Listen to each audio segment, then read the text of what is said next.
श्याम नगर गांव में दो दोस्त रहते थे। उनका नाम मोटू और पतलू था। मोटू और पतलू काफ़ी गरीब थे।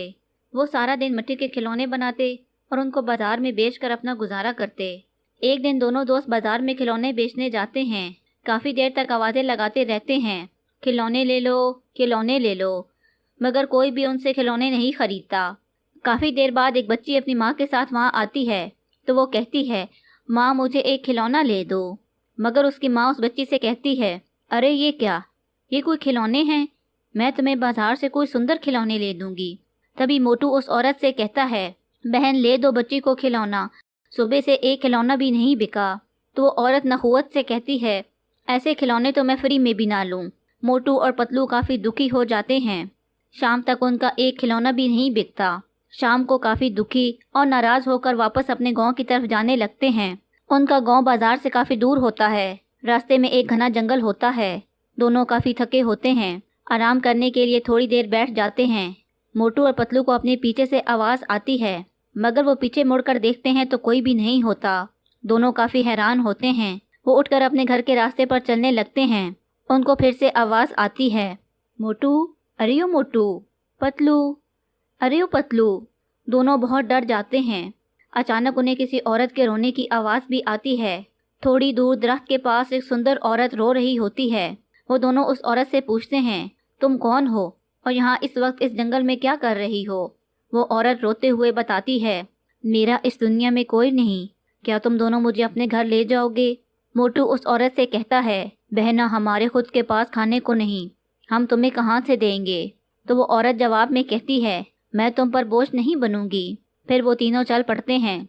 मोटू के सर पर रखी टोकरी का वजन इतना हल्का हो जाता है मानो कुछ उठाया हुआ भी न हो। काफ़ी देर बाद उनका घर आ जाता है। घर आकर वो औरत कहती है, मैं तुम दोनों के लिए कुछ खाने को लाती हूँ। मोटू कहता है, बहना घर में कुछ भी नहीं है। वो औरत कहती है, मैं रसोई में जाकर देखती हूँ, शायद कुछ बचा पड़ा हो। रसोई में जाने के बाद वो औरत कहती है, आटे का डिब्बा तो भरा पड़ा है, आप कह रहे थे कि कुछ भी नहीं। वो औरत जल्दी से रोटियां पकाती है। खाना खाकर सभी सो जाते हैं। वो औरत आधी रात को उठ जाती है और एक खौफनाक चुड़ैल में तब्दील हो जाती है। बाहर जाकर अपनी शक्ति से सुंदर खिलौने बना देती है। अंदर जाकर सो जाती है। सुबह को जब दोनों उठते हैं तो वो इतने सुंदर खिलौने देखकर हैरान रह जाते हैं। तभी वो औरत कहती है, कैसे लगे आपको मेरे बनाए हुए खिलौने? मोटू और पतलू हैरान हो जाते हैं। बाजार जाते ही सारे खिलौने बिक जाते हैं क्योंकि खिलौने काफ़ी सुंदर थे।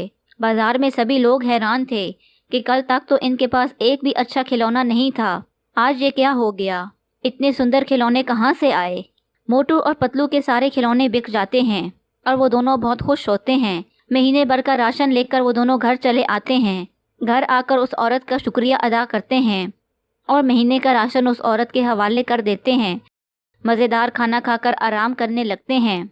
सुबह को दोबारा सुंदर खिलौने बने होते हैं। मोटू और पतलू के तो दिन फिरने लगते हैं। उनके गांव के एक शरीर आदमी को तजस्सुस होता है कि अचानक मोटू और पतलू इतने अमीर कैसे हो गए। वो आधी रात को उनके घर की ताक लगाकर बैठ जाता है। चुड़ैल जैसे ही आधी रात को खिलौने बनाती है, वो आदमी उसे देखकर डर कर भाग जाता है। वो आदमी सारे गांव में ये बात फैला देता है। गांव के लोग एक तांत्रिक बाबा को लेकर वहां आ जाते हैं और उस औरत पर गंगा जल फेंक देते हैं। वो औरत फौरन एक चुड़ैल के रूप में आ जाती है और कहती है, मैं किसी को भी तंग नहीं करूँगी, मैं तो बस गरीब लोगों की मदद करती हूँ। ये कहकर चुड़ैल गायब हो जाती है। मोटू और पतलू दोनों हैरान रह जाते हैं।